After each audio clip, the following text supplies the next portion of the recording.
and the cost of housing is too expensive for far too many people. We know that young families need support to raise their children, and I intend on extending a tax cut for those families of $6,000, which is the largest child tax credit that we have given in a long time, so that those young families can afford to buy a crib, buy a car seat, buy clothes for their children. My passion, one of them,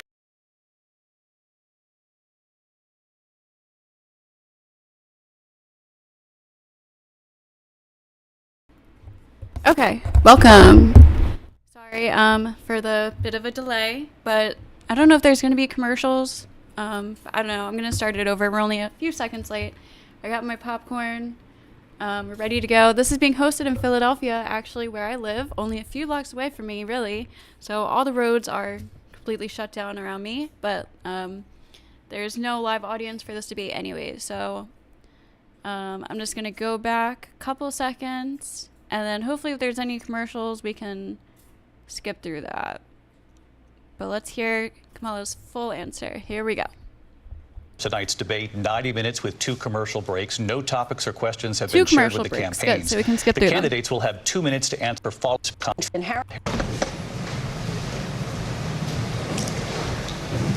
Kamala Harris.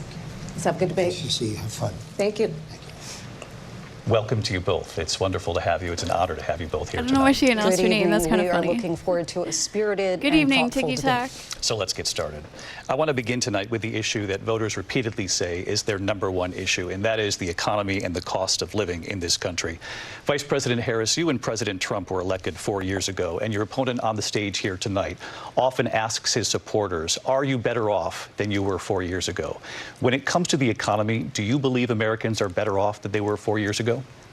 So I was raised as a middle-class kid, and I am actually the only person on this stage who has a plan that is about lifting up the middle class and working people of America. I believe in the ambition, the aspirations, the dreams of the American people.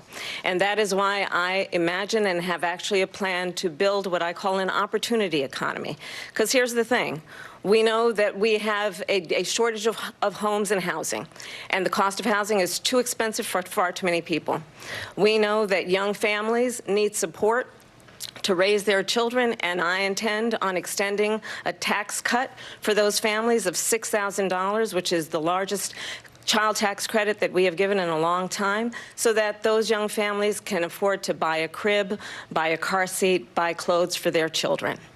My passion, one of them, is small businesses. My mother raised my sister and me, but there was a woman who helped raise us. We call her our second mother. She was a small business owner. I love our small businesses.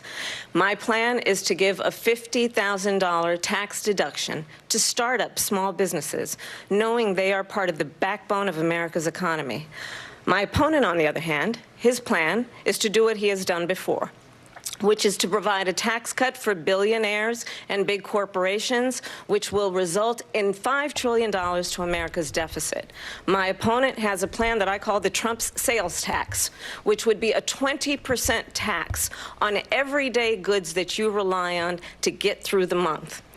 Economists have said that Trump sales tax would actually result for middle-class families in about $4,000 more a year because of his policies and his ideas about what should be the backs of middle-class people paying for tax cuts for billionaires. I wish they would just talk President about their Trump, own I'll give you 2 plans. minutes.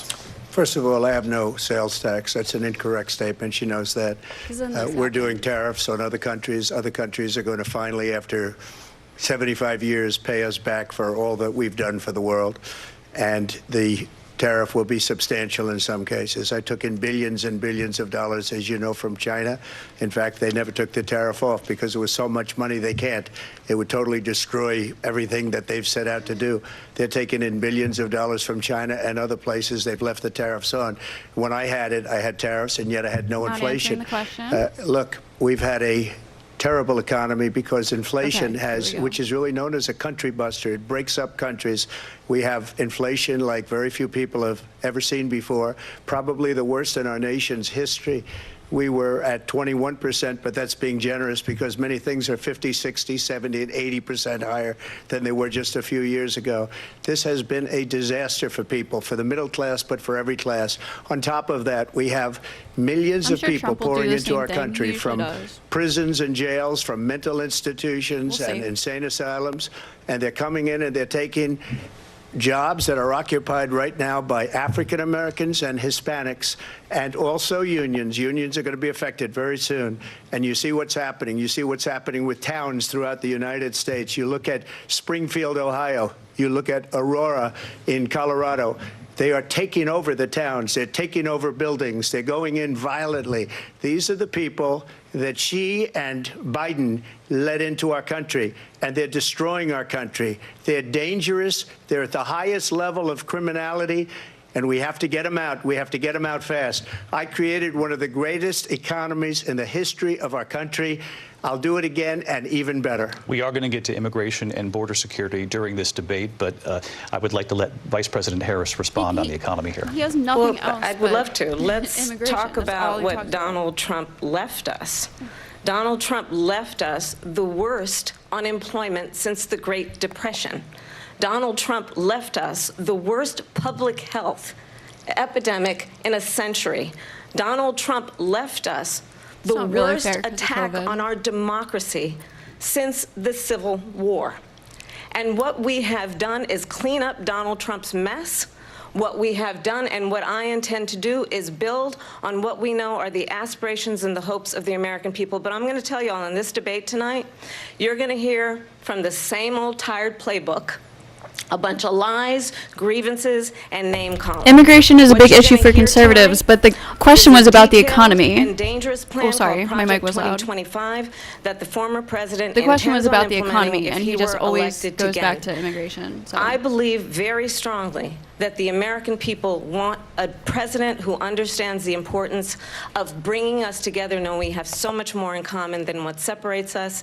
And I pledge to you to be a president for all Americans. President Trump will give you a minute here to respond. Number one, I have nothing to do, as you know, and as she knows better than anyone, I have nothing to do with Project 2025.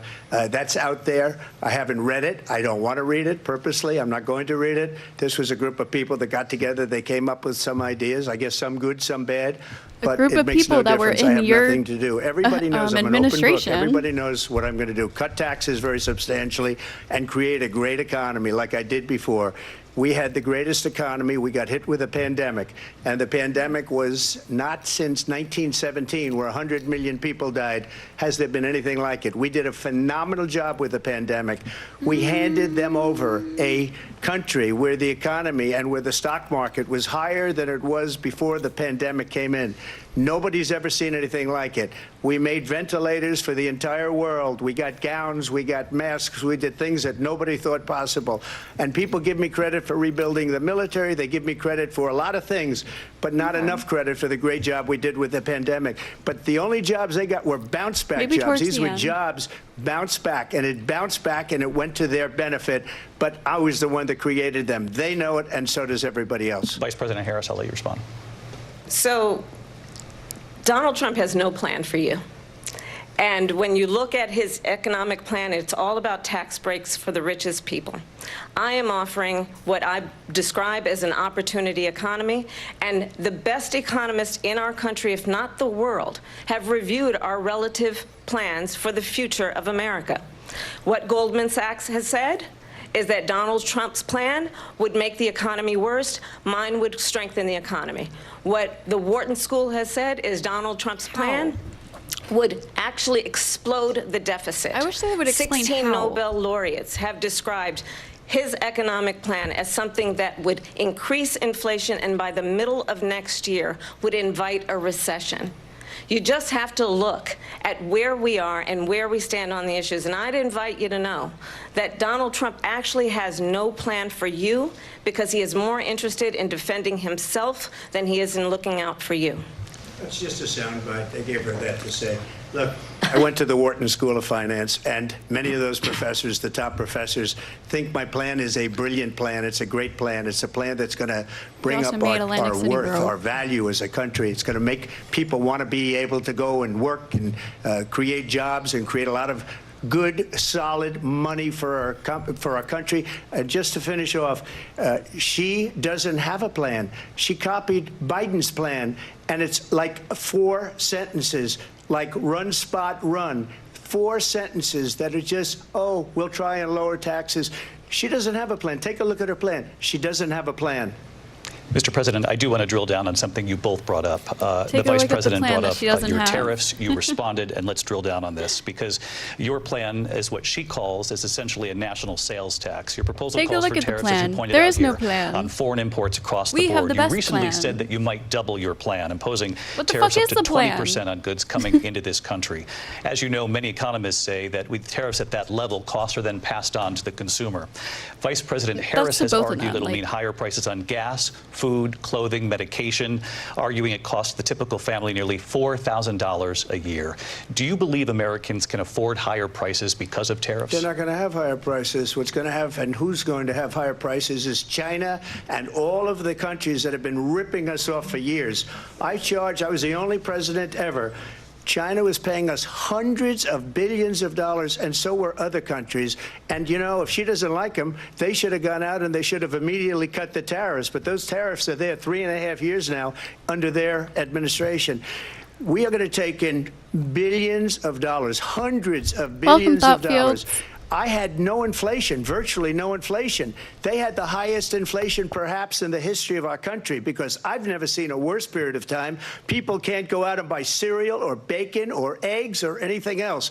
The people of our country are absolutely dying with what they've done. They've destroyed the economy. And all you have to do is look at a poll. The polls say 80 and 85 and even 90% that the Trump economy was great, that their economy was terrible. Vice President Harris, I do want to ask for your response, and you heard what the president said there, because the Biden administration did keep a number of the Trump tariffs in During place. Trump's So how do you respond? administration, Well, people let's were be getting, clear like, that the pandemic Trump checks out administration the ass, resulted so in a trade deficit, could one of the contribute. highest we've ever seen in the history of America. He invited trade wars. You want to talk about his deal with China? What he ended up doing is, under Donald Trump's presidency, he ended up selling American chips to China to help them improve and modernize their military, basically sold us out, when a policy about China should be in making sure the United States of America wins the competition for the 21st century, which means focusing on the details of what that requires, focusing on relationships with our allies, focusing on investing in American-based technology so that we win the race on AI, on quantum computing, focusing on what we need to do to support America's workforce so that we don't end up having on the short end of the stick in terms of workers' rights. But what Donald Trump did, let's talk about this, with COVID, is he actually thanked President Xi for what he did during COVID. Look at his tweet. "Thank you, President Xi," exclamation point, when we know that Xi was responsible for lacking and not giving us transparency about the origins of COVID. President Trump, I'll let you respond. First of all, they bought their chips from Taiwan. We hardly make chips anymore because of philosophies like they have and policies like they have. I don't say her because she has no policy. Everything that she believed 3 years ago and 4 years ago is out the window. She's going to my philosophy now. In fact, I was going to send her a MAGA hat. She's gone to my philosophy. But if she ever got elected, she'd change it. And it will be the end of our country. She's a Marxist. Everybody knows she's a Marxist. Her father's a Marxist professor in economics, and he taught her well. But when you look at what she's done to our country, and when you look at these millions and millions of people that are pouring into our country monthly, where it's, I believe, 21 million people, not the 15 that people say, and I think it's a lot higher than the 21. That's bigger than New York State pouring in. And just look at what they're doing to our country. They're criminals. Many of these people coming in are criminals. And that's bad for our economy, too. You know, you mentioned before, we'll talk about immigration later. Well, bad immigration is the worst thing that can happen to our economy. They have, and she has, destroyed our country with policy pass an immigration that's bill. insane. Almost policy that you'd say they have to hate our country. President Trump, thank you. Lindsay? I want to turn to the issue of abortion. President Trump, you've often touted that you were able to kill Roe v. Wade. Last year, you said that you were proud to be the most pro-life president in American history. Then last month, you said that your administration would be great for women and their reproductive rights. In your home state of Florida, you surprised many with regard to your 6-week abortion ban, because you initially had said that it was too short. And you said, quote, I'm going to be voting that we need more than 6 weeks. But then the very next day, you reversed course and said you would vote to support the 6-week ban. Vice President Harris says that women shouldn't trust you on the issue of abortion because you've changed your position so many times. Therefore, why should they trust you? Well, the reason I'm doing that vote is because the plan is, as you know, the vote is, they have abortion in the 9th month. They even have, and you can look at the governor of West Virginia, the previous governor of West Virginia, not the current governor, who's doing an excellent job, but the governor before, he said the baby will be born and we will decide what to do with the baby. In other words, we'll execute the baby. And that's why I did that, because that predominates, because they're radical. The Democrats are radical in that. And her vice presidential pick, which I think was a horrible pick, by the way, for our country, because he is really out of it. But her vice presidential pick says abortion in the 9th month is absolutely fine. He also says execution after birth. It's execution, no longer abortion, because the baby is born, is okay. And that's not okay with me, hence the vote. But what I did is something for 52 years. They've been trying to get Roe v. Wade into the states. And through the genius and heart and strength of 6 Supreme Court justices, we were able to do that. Now, I believe in the exceptions for rape, incest, and life of the mother. I believe strongly in it. Ronald Reagan did also. 85% of Republicans do. Exceptions. Very important. But we were able to get it, and now states are voting on it. The problem is, how do you prove you're going to see, look, this is an issue that's torn our country apart for 52 years. So hard to prove every legal scholar, every Democrat, every Republican, liberal, conservative, they all wanted this issue to be brought back to the states where the people could vote. And that's what happened. Now, Ohio, the vote was somewhat liberal.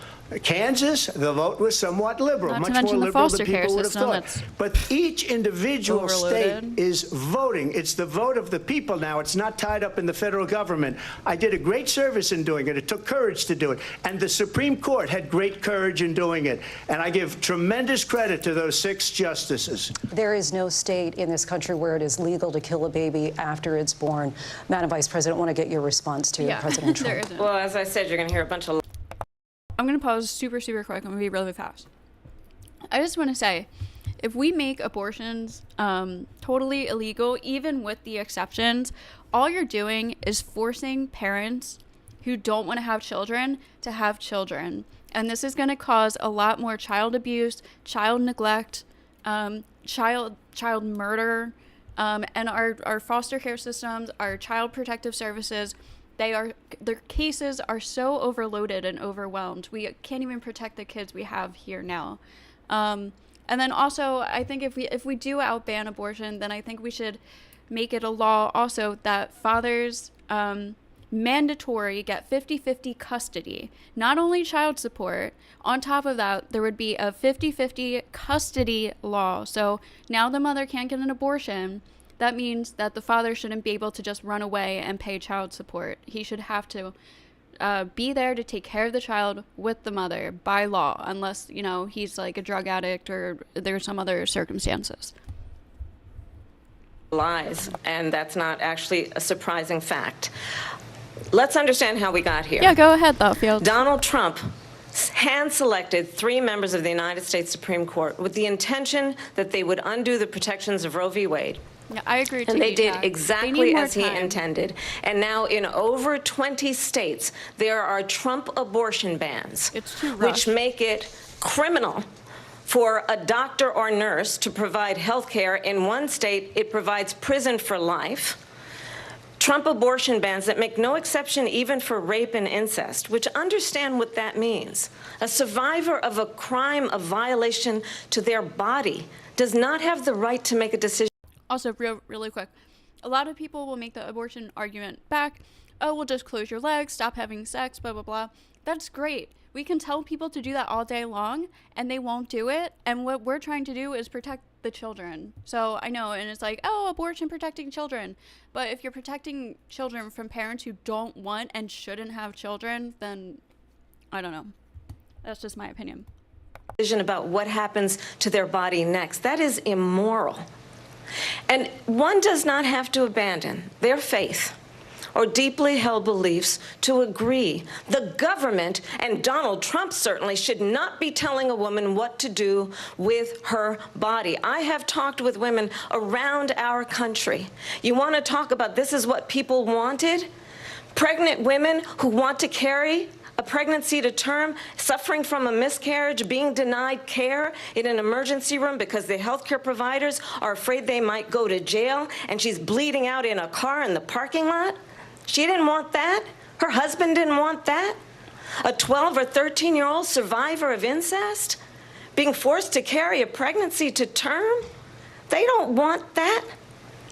And I pledge to you, when Congress passes a bill to put back in place the protections of Roe v. Wade, as President of the United States, I will proudly sign it into law. But understand, if Donald Trump were to be reelected, he will sign a national abortion ban. Understand, in his Project 2025, there would be a national abortion, a monitor that would be monitoring your pregnancies, your miscarriages. I think the American people believe that certain freedoms, in particular the freedom to make decisions about one's own body, should not be made by the government. Thank you, Vice President Harris. Well, there she goes again. It's a lie. I'm not signing a ban, and there's no reason to sign a ban, because we've gotten what everybody wanted. Democrats, Republicans, and everybody else, and every legal scholar wanted it to be brought back into the states, and the states are voting.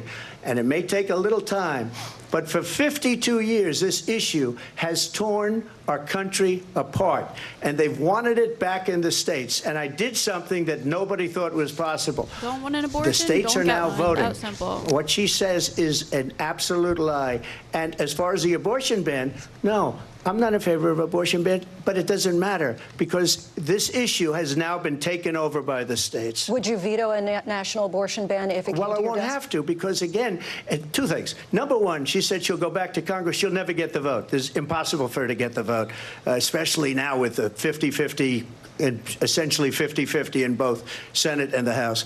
She's not going to get the vote. She can't get the vote. She won't even come close to it. So it's just talk. You know what it reminds me of? When they said they're going to get student loans terminated, and it ended up being a total catastrophe. The student loans, and then I think probably her boss, if you call him a boss, he spends all his time on the beach. But look, her boss went out and said, we'll do it again. We'll do it a different way. And he went out, got rejected again by the Supreme Court. So all these students got taunted with this whole thing about this whole idea. And how unfair that would have been, part of the reason they lost, to the millions and millions of people that had to pay off their student loans. They didn't get it for free. But they were saying it's the same way that they talked about that they talk about abortion. But if I could just get a yes or no, because your running mate, J.D. Vance, has said that you would veto it if it did come to your desk. Well, I didn't discuss it with J.D. In all fairness, J.D., and I don't mind if he has a certain view, but I think he was speaking for me, but I really didn't.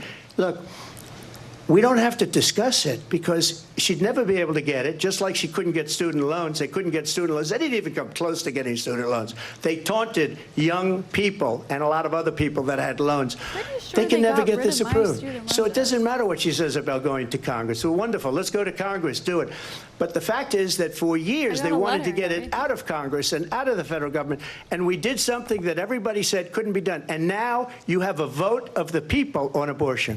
Vice President Harris, want to give you your time to respond, but I do want to ask, would you support any restrictions on a woman's right to an abortion? I absolutely support reinstating the protections of Roe v. Wade.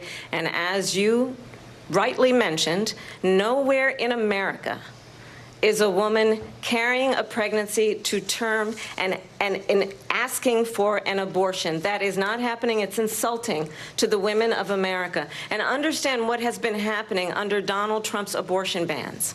Couples who pray and dream of having a family are being denied IVF treatments. What is happening in our country? Working people, working women who are working 1 or 2 jobs, who can barely afford childcare as it is, have to travel to another state to get on a plane sitting next to strangers to go and get the health care she needs. Barely can afford to do it, and what you are putting her through is unconscionable. And the people of America have not, the majority of Americans believe in a woman's right to make decisions about her own body, and that is why in every state where this issue has been on the ballot, in red and blue states both, the people of America have voted for freedom. Vice President Harris, excuse me, I have to respond. Another lie. It's another lie. I have been a leader on IVF, which is fertilization. The IVF, I have been a leader. In fact, when they got a very negative decision on IVF from the Alabama courts, I saw the people of Alabama and the legislature 2 days later voted it in. I've been a leader on it. They know that, and everybody else knows it. I have been a leader on fertilization, IVF. And the other thing, you should ask, will she allow abortion in the 8th month, 9th month, 7th month? Come on. Okay, would you do that? Why don't you ask her that question? Why don't you answer the question? Would you because veto? Under Roe v. Wade, answer the question, would you veto? You could do abortions in the 7th month, the 8th month, the 9th That's month, not true. and probably after birth. Just look at the governor, former governor of Virginia. just say no. The governor of Virginia said, we put the baby aside, and then we determine what we want to do with the baby. President Trump, thank you. We're going to turn now to immigration and border security. We know it's an issue that's important to Republicans, Democrats, voters across the board in this country. Vice President Harris, you were tasked by President Biden with getting to the root causes of migration from Central America. We know that illegal border crossings reached a record high in the Biden administration. This past June, President Biden imposed tough new asylum restrictions. We know the numbers since then have dropped significantly. But my question to you tonight is, why did the administration wait until 6 months before the election to act? And would you have done anything differently from President Biden on this? So I'm the only person on this stage who has prosecuted transnational criminal organizations for the trafficking of guns, drugs, and human beings. And let me say that the United States Congress, including some of the most conservative members of the United States Senate, came up with a border security bill which I supported. And that bill would have put 1,500 more border agents on the border to help those folks who are working there right now overtime trying to do their job. It would have allowed us to stem the flow of fentanyl coming into the United States. I know there are so many families watching tonight who have been personally affected by the surge of fentanyl in our country. That bill would have put more resources to allow us to prosecute transnational criminal organizations for trafficking in guns, drugs, and human beings. But you know what happened to that bill? Donald Trump got on the phone, called up some folks in Congress and said, kill the bill. And you know why? Because he'd prefer to run on a problem instead of fixing a problem.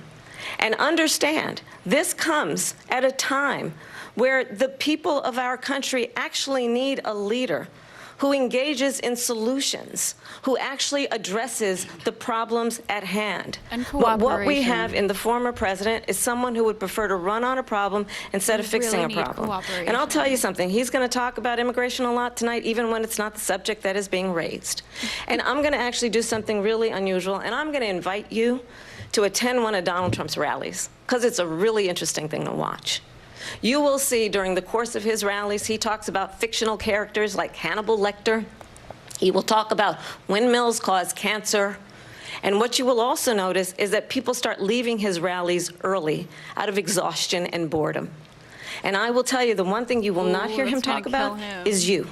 You will not hear him talk about your needs, your dreams, and your desires.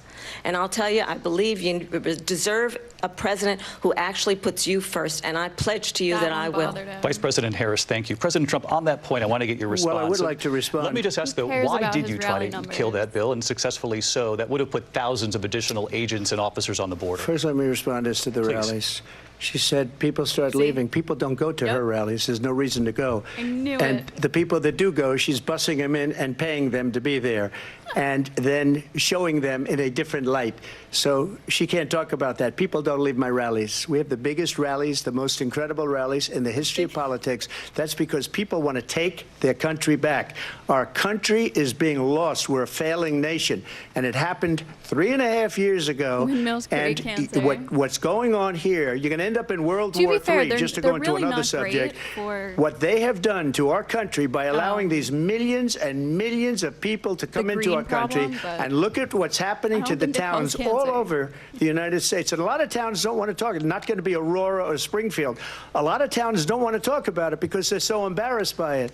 In Springfield, they're eating the dogs, the people that came in. They're eating the cats. They're eating the pets of the people that live there. And this is what's happening in our country, and it's a shame. As far as rallies are concerned, as far as the reason they go is they like what I say. They want to bring our country back. They want to make America great again. It's a very simple phrase, make America great again. She's destroying this country, and if she becomes president, this country doesn't have a chance of success. Not only success, we'll end up being Venezuela on steroids. I just want to clarify here. You bring up Springfield, Ohio, and ABC News did reach out to the city manager there. He told us there have been no credible reports of specific claims of pets being harmed, injured, or abused by individuals within the immigrant community. Well, I've seen people on television. Let me just say here, this is the people on television say my dog was taken and used for food. So maybe he said that, and maybe that's a good thing to say for a city manager. I'm not taking this from television. But the people I'm on taking it from television the city saying manager. their dog was eaten by the people that went there. Again, the Springfield city manager says there's no evidence of that. Vice President Harris, I'll let you respond to the rest of what you've heard. I agree, ticky-tack. You talk about extreme. You know, this is, I think, one of the reasons why in this I told you election, that rally, I actually have the endorsement of 200 Republicans who have formally worked with President Bush, Mitt Romney, and John McCain, including the endorsement of former Vice President Dick Cheney and Congress member Liz Cheney. And if you want to really know the inside track on who the former president is, if he didn't make it clear already, just ask people who have worked with him. His former chief of staff, a 4-star general, has said he has contempt for the Constitution of the United States. His former national security advisor has said he is dangerous and unfit. His former Secretary of Defense has said the nation, the republic, would never survive another Trump term. And when we listen to this kind of rhetoric, when the issues that affect the American people are not being addressed, I think the choice is clear in this election. President Trump, I'll give you a quick minute to respond here. Thank you, because when I hear that, see, I'm a different kind of a person. I fired most of those people. Not so graciously. They did bad things or a bad job. I fired them. They never fired one person. They didn't fire anybody having to do with Afghanistan and the Taliban and the 13 people whose were just killed, viciously and violently killed. And I got to know the parents and the family. They didn't fire. They should have fired all those generals, all those top people, because that was one of the most incompetently handled situations anybody has ever seen. So when somebody does a bad job, I fire him. And you take a guy like Esper. He was no good. I fired him. So he writes a book. Another one writes a book. Because with me, they can write books. With nobody else can they? Firing guy. But they have done such a poor job, and they never fire anybody. Look at the economy. Look at the inflation. They didn't fire any of their economists. They have the same people. That's a good way not to have books written about you. But just to finish, I got more votes than any Republican in history by far. What? Wait, I have to rewind that for a second about the book comment. Done such a poor job, and they never fire anybody. Look at the economy. Look at the inflation. They didn't fire any of their economists. They have the same people. That's a good way not to have books written about you. But just to finish, I got more votes than any Republican in history by far. In fact, I got more votes than any president, sitting president, in history by far. Let me continue on immigration. It was what you wanted to talk about earlier, so let's get back to your deportation even if that were true, there's proposal probably more that the people Vice alive President has today reacted than to as well. ever President before, Trump, but I you don't called this the even know if largest that's domestic true. deportation operation But in the that book history of our comment country. was You say you really would use the strange. National Guard. You say if things get out of control, you'd have no problem using the U.S. With local military. police, yes. You also said you would use local police. How would you deport 11 million undocumented immigrants? I know you believe that number is much higher. Take us through this. What does this look like? Will authorities be going door to door in this country? Yeah, it is much higher because of them. They allowed criminals, many millions of criminals. They allowed terrorists. They allowed common street criminals. They allowed people to come in, drug dealers, to come into our country, and they're now in the United States and told by their countries like Venezuela, don't ever come back or we're going to kill you. Do you know that crime in Venezuela and crime in countries all over the world is way down? You know why? Because they've taken their criminals off the street and they've given them to her to put into our country.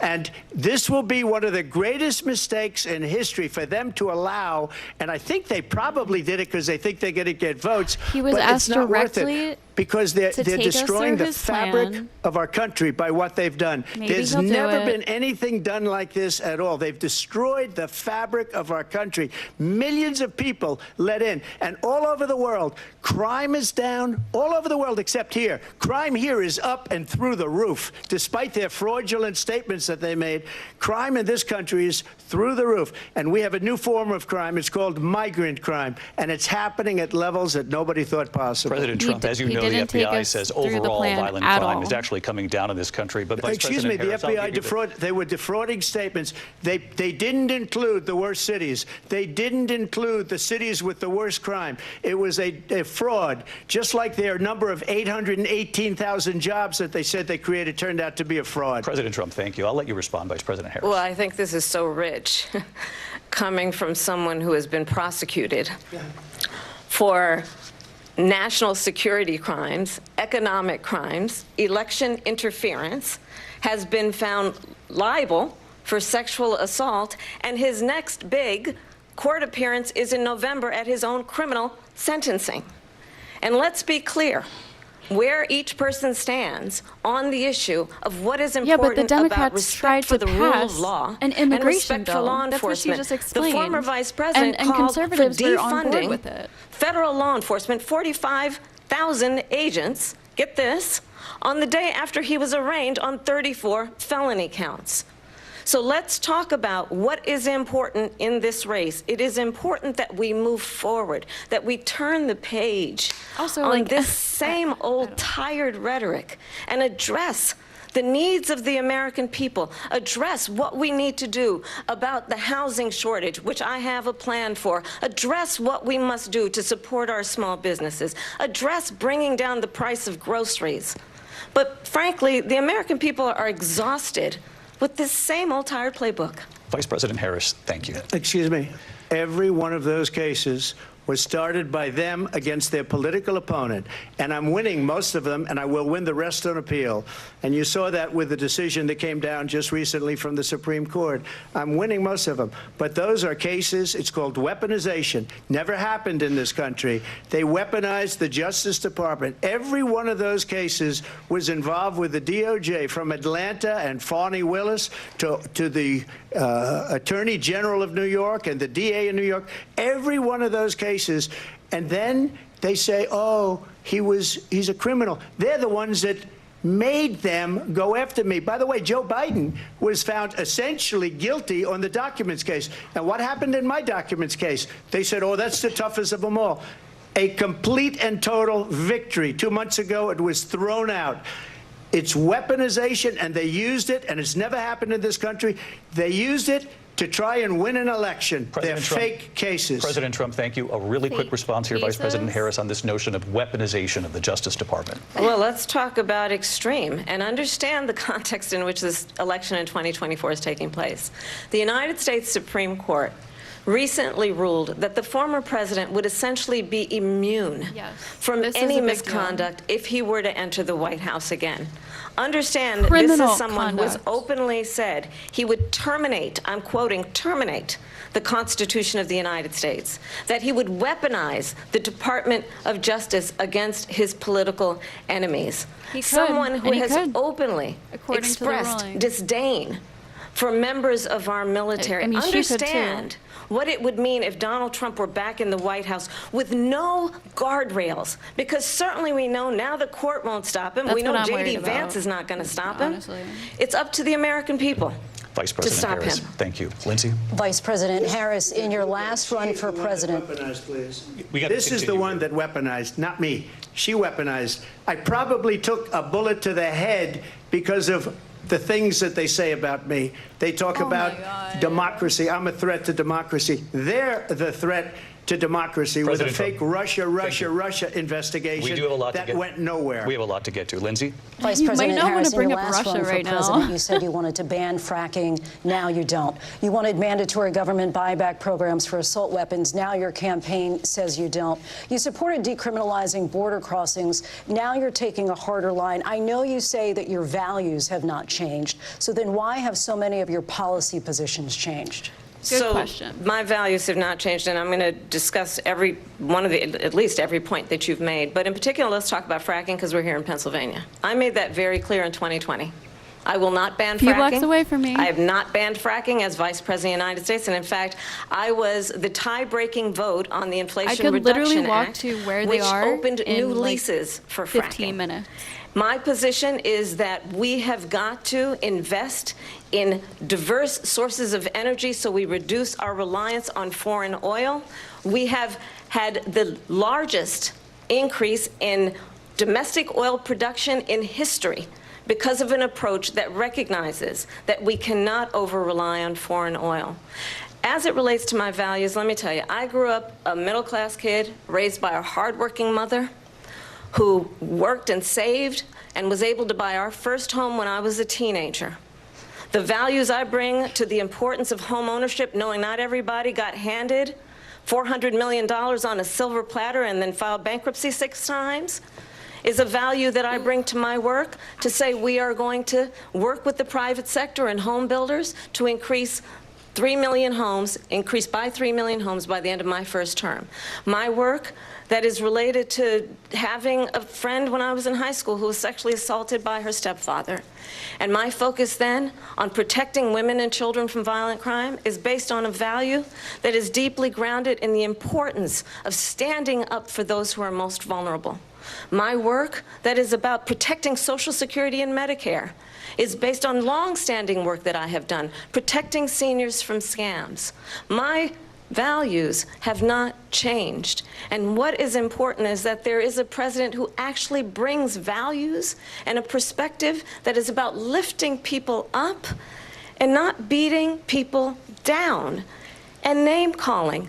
The true measure of the leader is the leader who actually understands the strength is not in beating people down, it's in lifting people they are up. thought fields. I intend But to renting be is that president. Fucking President Trump, you're Rent First of prices all, I are wasn't given out of the roof, $400 too. million. I wish I was. My father was a Brooklyn builder, Brooklyn, Queens, and a great father, and I learned a lot from him. But I was given a fraction of that, a tiny fraction, and I built it into many, many billions of tiny dollars. fraction many, of many $400 billions. million? And when people see it, they are even surprised. So we don't have to talk about that. Fracking, she's been against it for 12 years. Defund the police. fuck She's been fracking. against that forever. She gave all that stuff up very wrongly, very horribly, and everybody's laughing at it, okay? They're all laughing at it. She gave up at least 12 and probably 14 or 15 different policies. Like, she was big on defund the police. In Minnesota, she went out, wait a minute, I'm talking now, if you don't mind, please. Does that sound familiar? Don't lie. She went out in Minnesota and wanted to let criminals that killed people, little that moment burned there. down Minneapolis, she went out and raised money to get them out of jail. She did things that nobody would ever think of. Now she wants to do transgender operations on illegal aliens that are in prison. This is a radical left liberal that would do this. She wants to confiscate your guns, and she will never allow fracking in Pennsylvania. If she won the election, fracking in Pennsylvania will end on day one. Just to finish one thing, she should so clarify important her in my gun opinion. policy. So I got the oil business going like nobody has ever done before. When they took over, they got rid of it, started getting rid of it, and the prices were going up the roof. They immediately let these guys go to where they were. I would have been 5 times, 4 times, 5 times higher, because you're talking about 3.5 years ago. They got it up to where I was because they had no choice, because the prices of energy were quadrupling and doubling. You saw what happened to gasoline. So they said, let's go back to Trump. But if she won the election, the day after that election, they'll go back to destroying our country, and oil will be dead, fossil fuel will be dead. We'll go back to windmills, and we'll go back to solar, where they need a whole desert to get some energy to come out of. You ever see a solar plant? By the way, I'm a big fan of solar, but they take 400, 500 acres of desert President soil. Trump, we have a These lot are of not good issues things that for we the have environment. He's not wrong about that. Thank you. We Lindsay, have a thank you. big We have an issue election on in just 56 the days. green And I want to talk solutions. about the peaceful transfer of power, which, of course, we all know is a cornerstone of our democracy, and the role of a president I don't think in a he gives moment a of fuck crisis. about the planet. Mr. President, on January fair, 6th, you told your supporters to march to the Capitol. You said you would be right there with them. The country and the world saw what played out at the Capitol that day, the officers coming under attack. Aides in the West Wing say you watched it unfold on television off the Oval Office. You did send out tweets, but it was more than 2 hours before you sent out that video message telling your supporters to go home. Is there anything you regret about what you did on that day? Good question. You just said a thing that isn't covered. Peacefully and patriotically, I said during my speech, not later on. Peacefully and patriotically.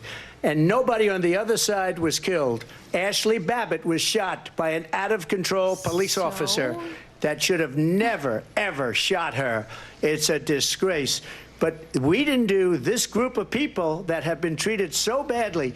I ask, what about all the people that are pouring into our country and killing people that she allowed to pour in? She was the border czar, remember that. She was the border czar. She doesn't want to be called the border czar because she's embarrassed by the border. In fact, she said at the beginning, well, I'm surprised you're not talking about the border yet. That's because she knows what a bad job they've done. What about those people? What are they going to be proud?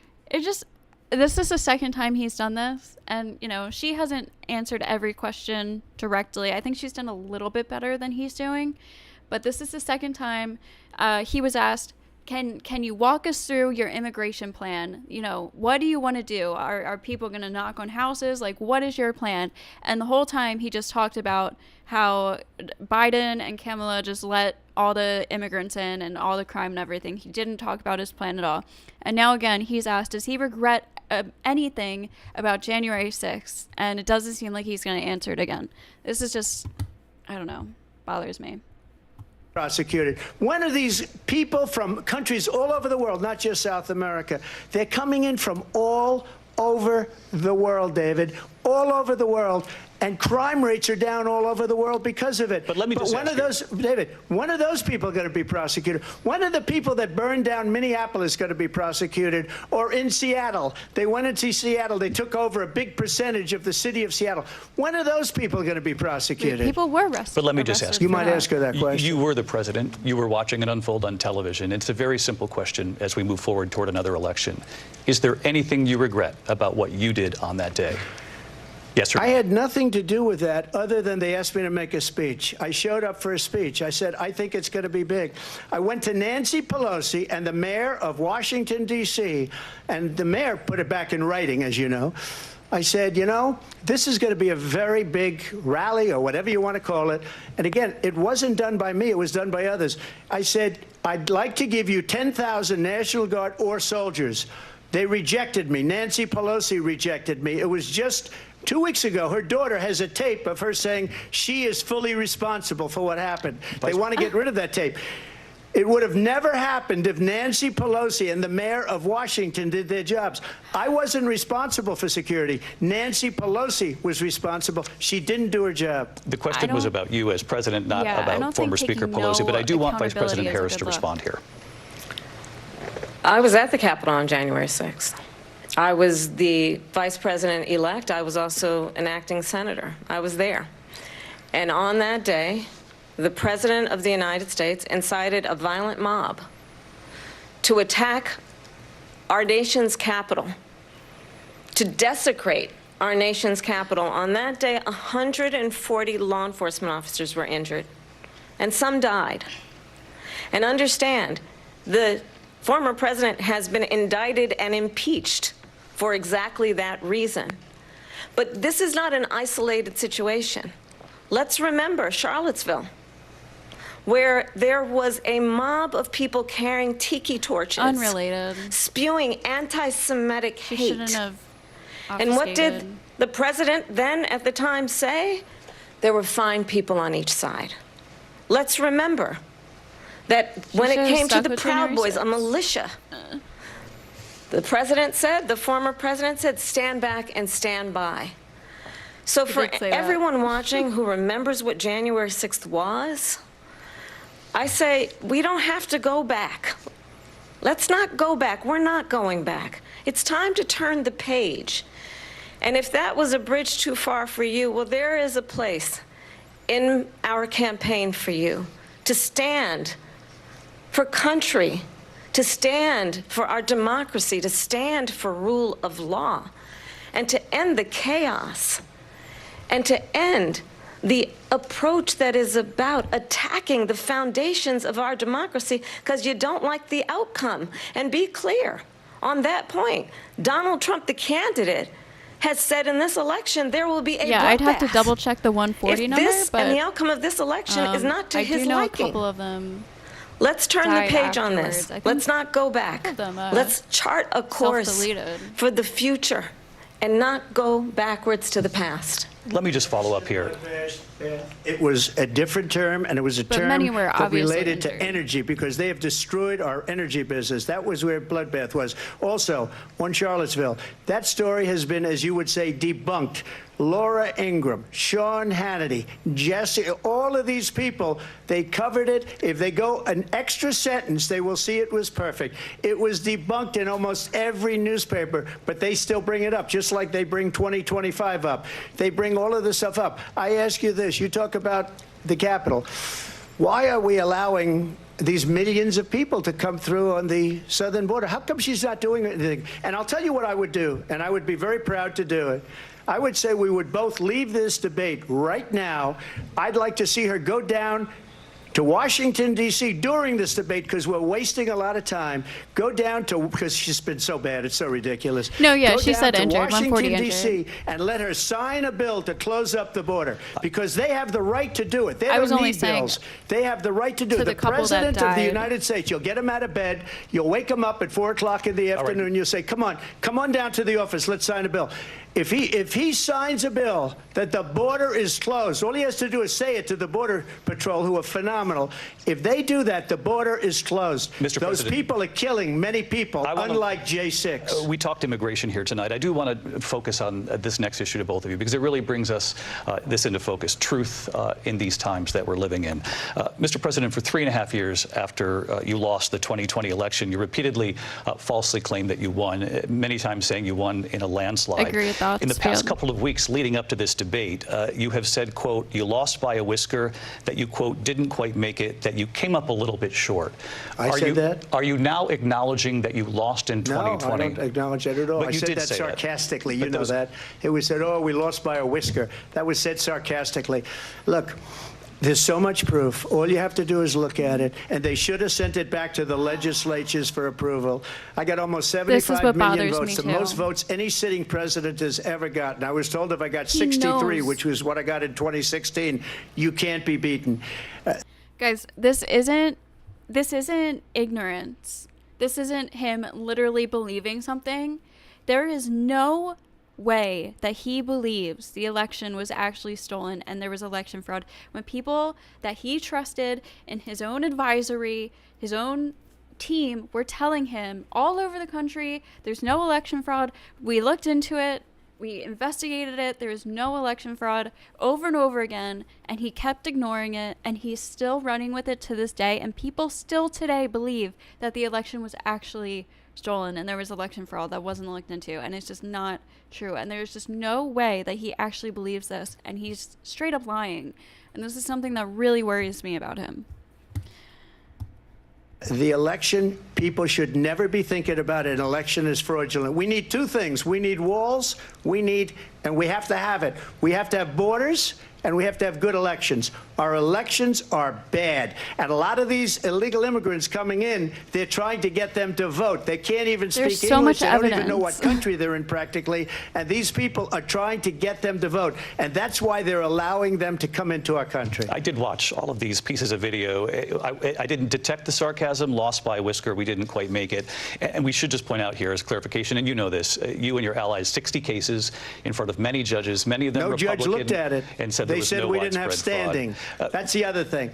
They said we didn't have standing, a technicality. Can you imagine a system where a person in an election doesn't have standing? The President of the United States doesn't have standing. That's how we lost. If you look at the facts, and I'd love to have you'll do a special on it, I'll show you Georgia, and I'll show you Wisconsin, and I'll show you Pennsylvania, and I'll show you. We have so many facts and statistics, but you know what? That doesn't matter, because we have to solve the problem that we have right now. That's old news. And the problem that we have right now is we have a nation in decline, and they have put it into decline. We have a nation that is dying, David. Mr. President, thank you. Vice President Harris, you heard the president there tonight. He said he didn't say that he lost by a whisker. So he still believes he did not lose the election that was won by President Biden and yourself. But I do want to ask you about something that's come up in the last couple of days. This was a post from President Trump about this upcoming election just weeks away. He said, when I win, those people who cheated, and then he lists donors, voters, election officials, he says will be prosecuted to the fullest extent of the law, which will include long-term prison sentences. One of your campaign's top lawyers responded saying, we won't let Donald Trump intimidate us. We won't let him suppress the vote. Is that what you believe he's trying to do here? Donald Trump was fired by 81 million people. So let's be clear about that. And clearly he is having a very difficult time processing that. But we cannot afford to have a president of the United States who attempts, as he did in the past, to upend the will of the voters in a free and fair election. And I'm going to tell you that I have traveled the world as Vice President of the United States, and world leaders are laughing at Donald Trump. I have talked with military leaders, some of whom worked with you, and they say you're a disgrace. And when you then talk in this way in a presidential debate and deny what over and over again are court cases you have lost because you did, in fact, lose that election, it leads one to believe that perhaps we do not have in the candidate to my right the temperament or the ability to not be confused about fact. That's deeply troubling, and the American people deserve better. I'll give you 1 minute to respond, Mr. President. Let me just tell you about world leaders. Viktor Orban, one of the most That's what he respected men. focuses They on. call him a strong man. He's a tough person, smart. Prime Minister of Hungary. They said, why is the whole world blowing up? 3 years ago it wasn't. Why is it blowing up? He said, because you need Trump back as president. They were afraid of him. China was afraid, and I don't like to use the word afraid, but I'm just quoting him. China was afraid of him. North Korea was afraid of him. Look at what's going on with North Korea, by the way. He said Russia was afraid of him. I ended the Nord Stream 2 pipeline, and Biden put it back on day one, but he ended the XL pipeline. The XL pipeline in our country, he ended that. But he let the Russians build a pipeline going all over Europe and heading into Germany, the biggest pipeline in the world. Look, Viktor Orban said it. He said the most respected, most feared person is Donald Trump. We had no problems when Trump was president, but when this weak, pathetic man that you saw at a debate just a few months ago, that if he weren't in that debate, he'd be running instead of her. She got no votes. He got 14 million votes. What you did, you talk about a threat to democracy. He got 14 million votes, and they threw him out of office. And you know what? I'll give you a little secret. He hates her. He can't stand her. But he got 14 million votes. They threw him out. She got 0 votes. And when she ran, She was the first one to leave because she failed, and now she's running. I don't understand it, but I'm okay with it because your time is I think up. we're going to do very well. We've got a lot more to get to. Turning now Yes. to the Israel-Hamas war and the hostages who are still being held, Here we Americans go. among them. Vice President Harris, in December, you said, quote, Israel has a right to defend itself, but you added, quote, it matters how, saying international humanitarian law must be respected. Israel must do more to protect innocent civilians. You said that 9 months ago. Now an estimated 40,000 Palestinians are dead. Nearly 100 hostages remain. Just last week, Prime Minister Benjamin Netanyahu said there's not a deal in the making. President Biden has not been able to break through the stalemate. How would you do it? Well, let's understand how we got here. On October 7, Hamas, a terrorist organization, slaughtered 1,200 Israelis. Many of them young people who were simply attending a concert. Women were horribly raped. And so absolutely, I said then, I say now, Israel has a right to defend itself. We would. And how it does so matters. Yeah, we would. Because it is also true, far too many innocent I was Palestinians right. have been killed. Children, mothers. What we know is that this war must end. It must end immediately, and the way it will end is we need a ceasefire deal and we need the hostages out. And so we will continue to work around the clock on that. Work around the clock, also understanding that we must chart a course for a two-state solution. And in that solution, there must be security for the Israeli people and Israel, and in equal measure for the Palestinians. But the one thing I will assure you always, I will always give Israel the ability to defend itself, in particular as it relates to Iran and any. I'm going to pause it really quick.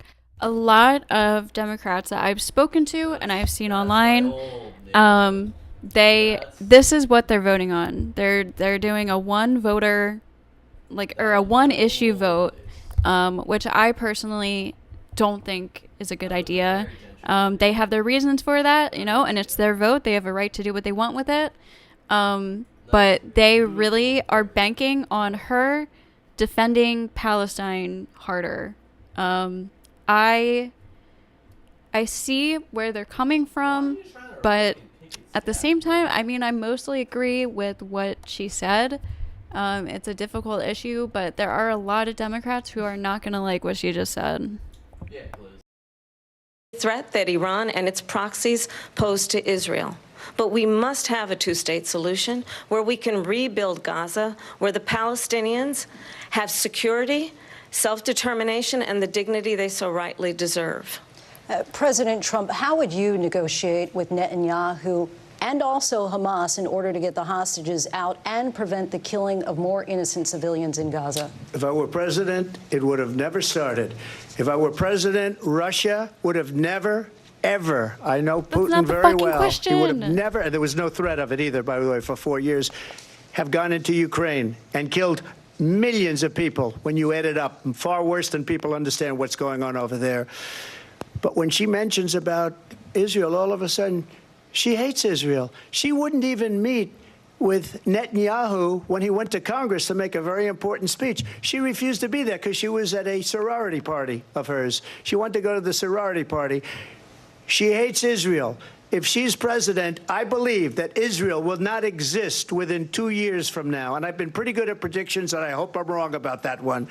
She hates Israel. At the same time, in her own way, she hates the Arab population, because the whole place is going to get blown up. Arabs, Jewish people. No, I don't hate you. Israel will be gone. It would have never. Just real quick, I don't hate you. People that I'm close to feel very strongly about this, and they're on the Palestine side too.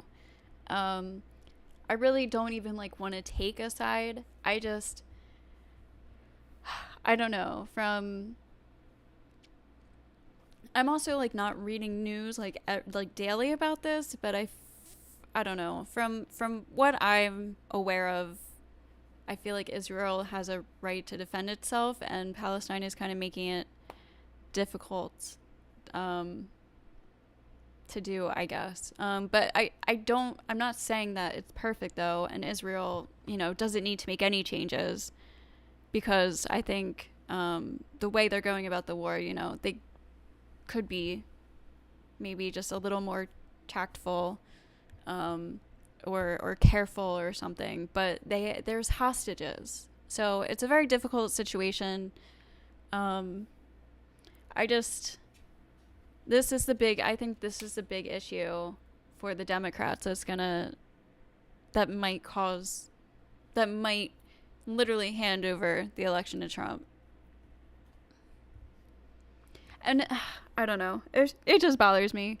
I'd rather focus on domestic issues. I know Israel-Palestine is a big thing, right? But it's been going on forever. It's a very hard issue to solve, and I just wish people would care more about domestic issues over, you can still care about that, but that's just my opinion. Never happened. Iran was broke under Donald Trump. Now Iran has $300 billion because they took off all the sanctions that I had. Iran had no money for Hamas or Hezbollah or any of the 28 different spheres of terror. And they are spheres of terror, horrible terror. They had no money. It was a big story, and you know it. You covered it very well, actually. They had no money for terror. They were broke. Now they're a rich nation, and now what they're doing is they're spreading that money around. Look at what's happening with the Houthis and Yemen. Look at what's going on in the Middle East. This would have never happened. I will get that settled and fast, and I'll get the war with Ukraine and Russia ended. If I'm president-elect, I'll get it done before even becoming president. Vice President Harris, he says you hate Israel. That's absolutely not true. I have my entire career and life supported Israel and the Israeli people. He knows that. He's trying to, again, divide and distract from the reality, which is it is very well known that Donald Trump is weak and wrong on national security and foreign policy. It is well known that he admires dictators, wants to be a dictator on day one, according to himself. It is well known that he said of Putin that he can do whatever the hell he wants and go into Ukraine. It is well known that he said when Russia went into Ukraine, it was brilliant. Sketchy. It is well known he Trump's exchanged Putin, love letters with Kim Jong-un. And it is absolutely well known that these dictators and autocrats are rooting for you to be president again because they're so clear. They can manipulate you with I know that's been flattery boiling up and for a favors. while, but just the timing and of that it. is why so many military leaders who you have worked with have told me you are a disgrace. That is why we understand that we have to have a president who is not consistently weak and wrong on Vice national President security, Harris. including the importance of upholding and respecting in highest regard our military. Vice President Harris, thank you. They're the ones, and she's the one that caused it, that's weak on national security by allowing every nation last month for the year, 168 different countries sending people into our country. Their crime rates are way down. Putin endorsed her last week, said, I hope she wins. And I think he meant it, because what he's gotten away with is absolutely incredible. It wouldn't have happened with me.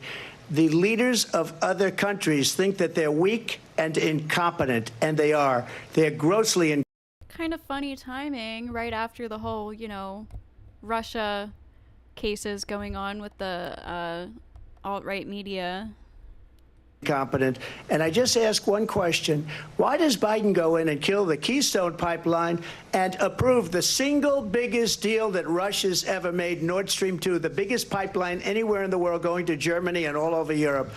Because they're weak and they're ineffective. And Biden, by the way, President gets paid Trump, a lot of money. Thank you. We have a lot of issues to get to. We'll be right back with much more of this historic ABC News presidential debate from the National Constitution Center. Zelensky, a few days before. All right, we can skip this commercial. Let me go back.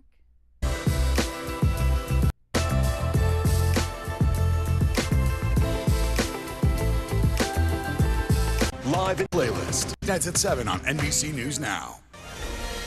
We're back with tonight's. Tonight. Here again.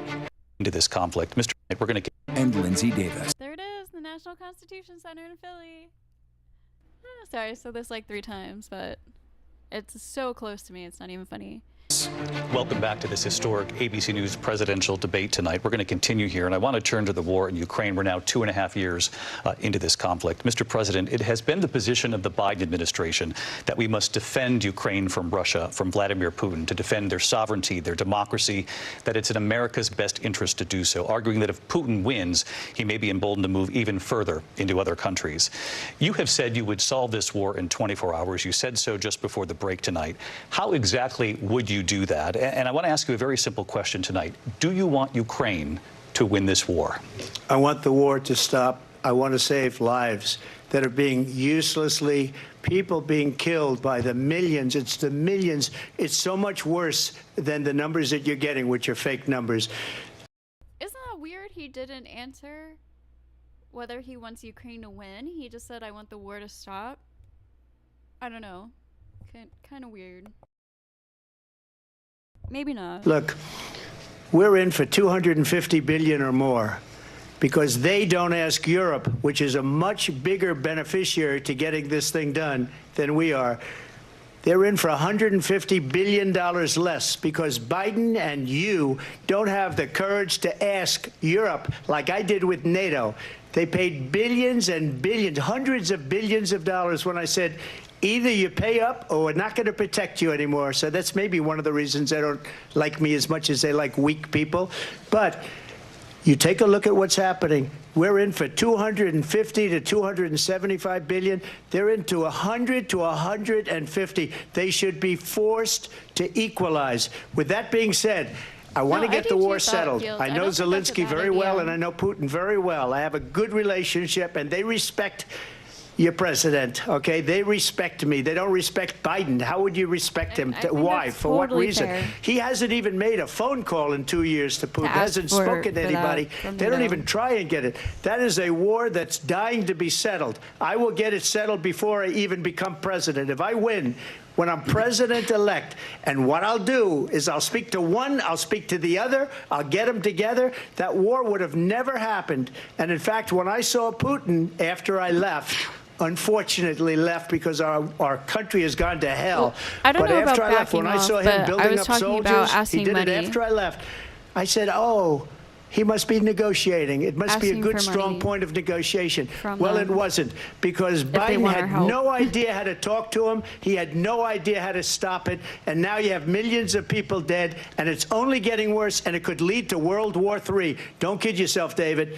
We're playing with World War III, and we have a president that we don't even know if he's... Where is our president? We don't even know if he's a president. And just to clarify They threw him out of a campaign like a dog. We don't even know. Is he our president? But we have a president, Mr. President, that doesn't know he's alive. Your time is up. Just to clarify in the question, do you believe it's in the U.S. best interest for Ukraine to win this war, yes or no? I think it's the U.S. best interest to get this war finished and just get it done. All right. Negotiate a deal, because we have to stop all of these human lives from being weird. destroyed. I want to take this to Vice President Harris. I want to get your thoughts on support for Ukraine in this moment, but also, as Commander-in-Chief, if elected, how would you deal with Vladimir Putin, and would it be any different from what we're seeing from President Biden? Well, first of all, it's important to remind the former president you're not running against Joe Biden, you're running against me. I believe the reason that Donald Trump says that this war would be over within 24 hours is because he would just give it up. And that's not who we are as Americans. Let's understand what happened here. I actually met with Zelensky a few days before Russia invaded, tried through force to change territorial boundaries, to defy one of the most important international rules and norms, which is the importance of sovereignty and territorial integrity.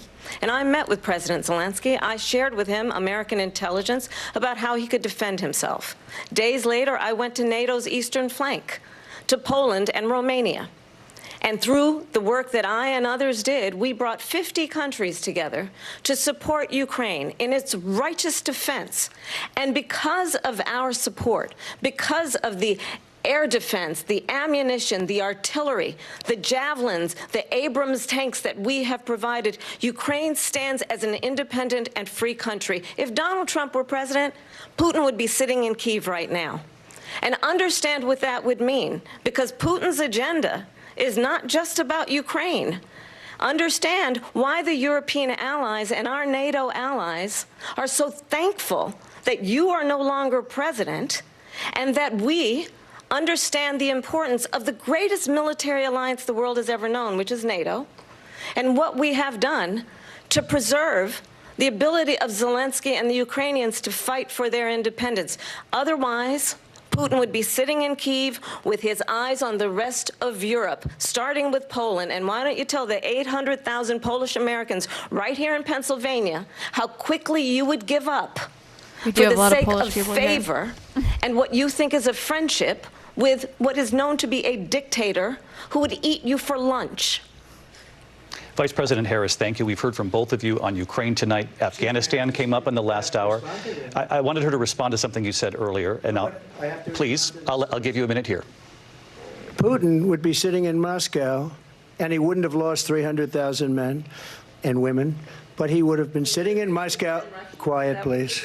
He would have been sitting in Moscow much happier than he is right now.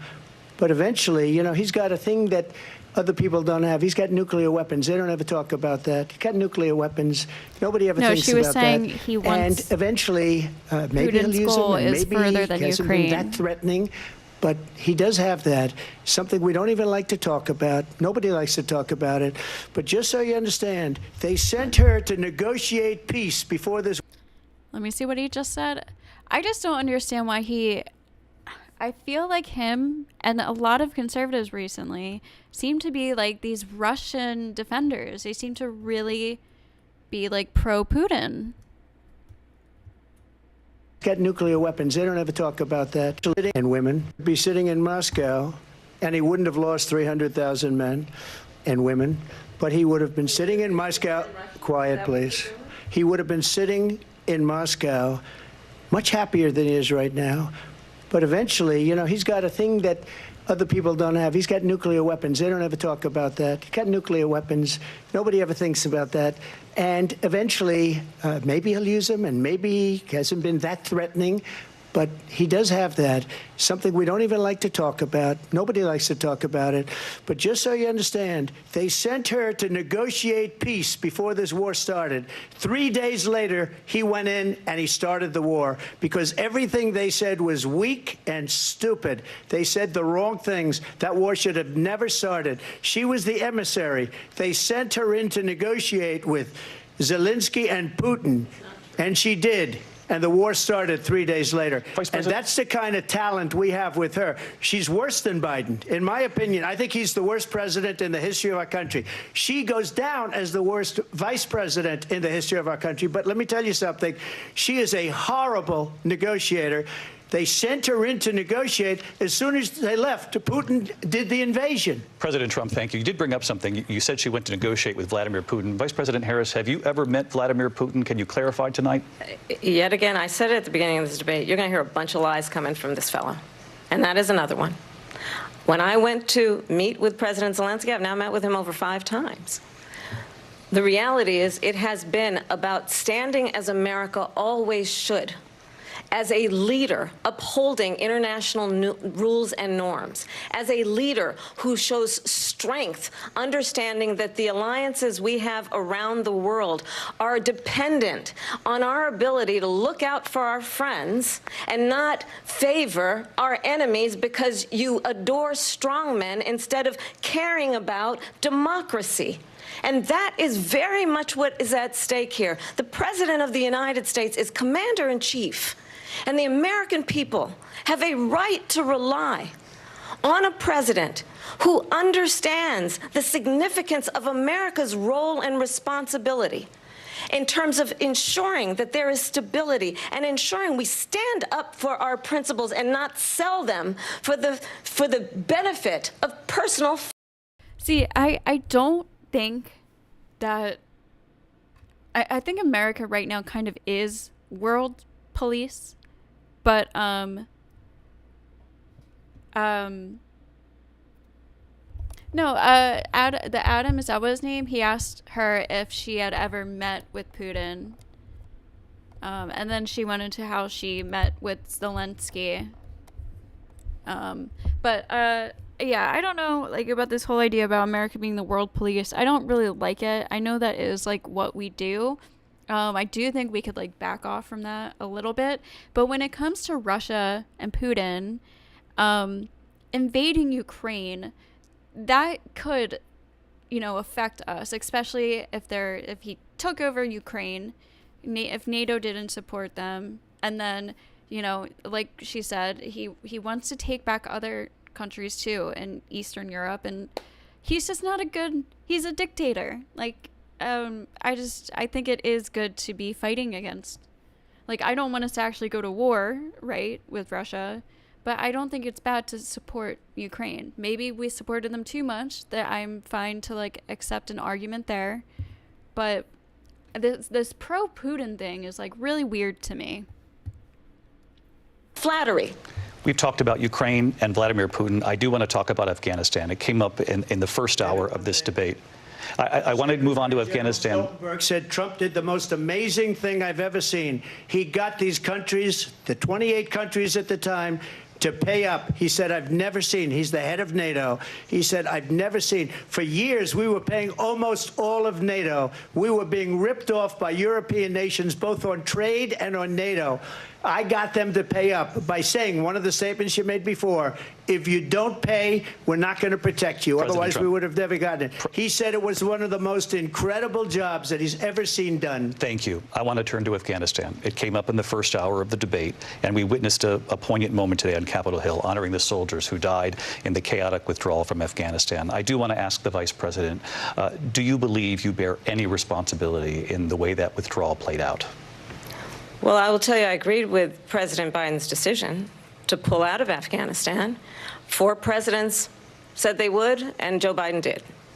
And as a result, America's taxpayers are not paying the $300 million a day we were paying for that endless war. And as of today, there is not one member of the United States military who is in active duty in a combat zone in any war zone around the world, the first time this century. But let's understand how we got to where we are. Donald Trump, when he was president, negotiated one of the weakest deals you can imagine. He calls himself a deal maker. Even his national security advisor said it was a weak, terrible deal. And here's how it went down. He bypassed the Afghan government. He negotiated directly with a terrorist organization called the Taliban. The negotiation involved the Taliban getting 5,000 Taliban terrorists released. And get this, and the president at the time invited the Taliban to Camp David, a place of storied significance for us as Americans, a place where we honor the importance of American diplomacy, where we invite and receive respected world leaders. And this former president, as president, invited them to Camp David because he does not, again, appreciate the role and responsibility of the President of the United States to be commander-in-chief with a level of respect. And this gets back to the point of how he has consistently disparaged and demeaned members of our military, fallen soldiers, and the work that we must do to uphold the strength and the respect of the United States of America around the world. Vice President Harris, thank you. President Trump, your response to her saying that you began the negotiations with the Taliban. So if you take a look at that period of time, the Taliban was killing our soldiers, a lot of them, with snipers. And I got involved with the Taliban because the Taliban was doing the killing. That's the fighting force within Afghanistan. They don't bother doing that because, they deal with the wrong people all the time. But I got involved. And Abdul is the head of the Taliban. He is still the head of the Taliban. And I told Abdul, don't do it anymore. You do it anymore, you're going to have problems. And he said, why do you send me a picture of my house? I said, you're going to have to figure that out, Abdul. And for 18 months, we had nobody killed. We did have an agreement negotiated by Mike Pompeo. It was a very good agreement. The reason it was good, we were getting out. We would have been out faster than them, but we wouldn't have lost the soldiers. We wouldn't have left many Americans behind, and we wouldn't have left $85 billion worth of brand new, beautiful military equipment behind. And just to finish, they blew it.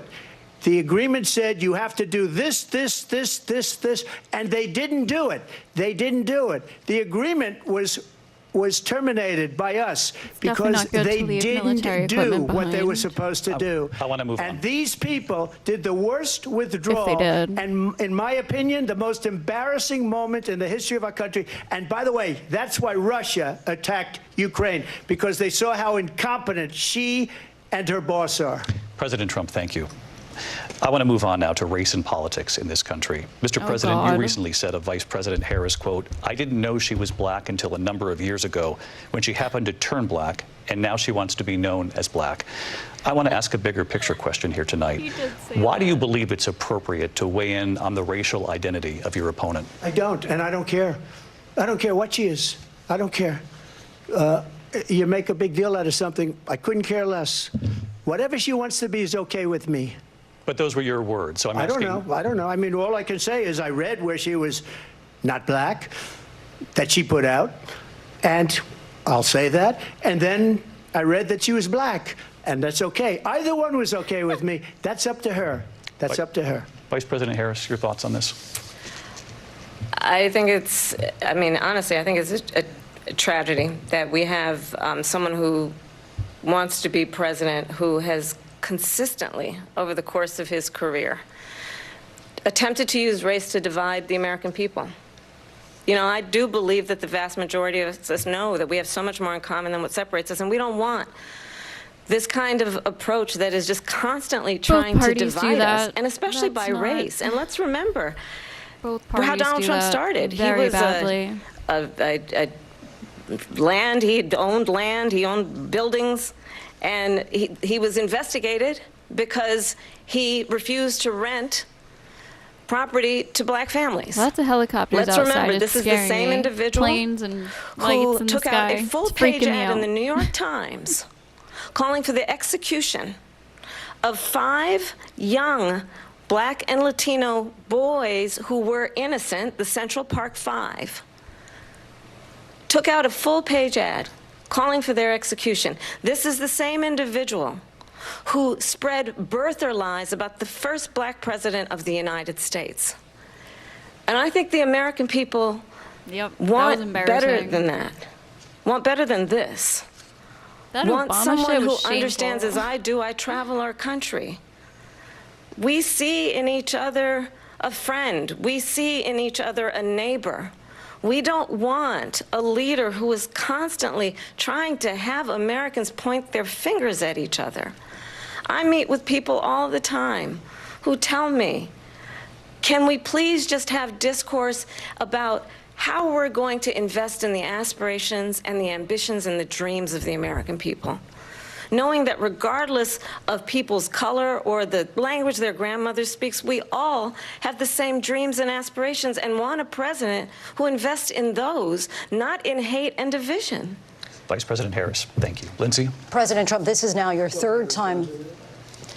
This is the most divisive presidency in the history of our country. There's never been anything like it. They're destroying our country.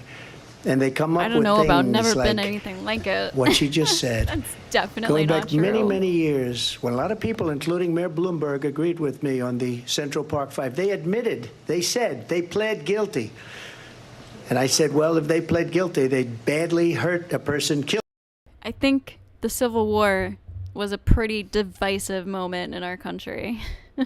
But that's just me.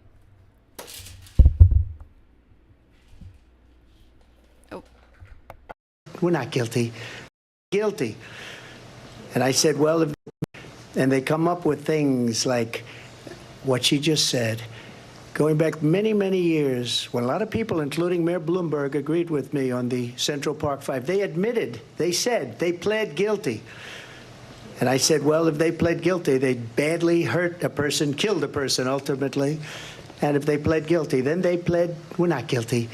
But this is a person that has to stretch back years, 40, 50 years ago, because there's nothing now. I built one of the greatest economies in the history of the world, and I'm going to build it again. It's going to be bigger, better, and stronger. But they're destroying our economy. They have no idea what a good economy is. Their oil policies, every single policy. And remember this, she is Biden. You know, she's trying to get away from Biden. I don't know the gentleman, she says. She is Biden. The worst inflation we've ever had, a horrible economy because inflation has made it so bad, and she can't get away with that. Thank you. Your time is up, I Lindsay. want to respond to that, though. I want to just respond briefly. Clearly, I am not Joe Biden, and I am certainly not Donald Trump. And what I do offer is a new generation of leadership for our country, one who believes in what is possible, one who brings a sense of optimism about what we can do instead of always disparaging the American people. I believe in what we can do to strengthen our small businesses, which is why I have a plan. Let's talk about our plans and let's compare the plans.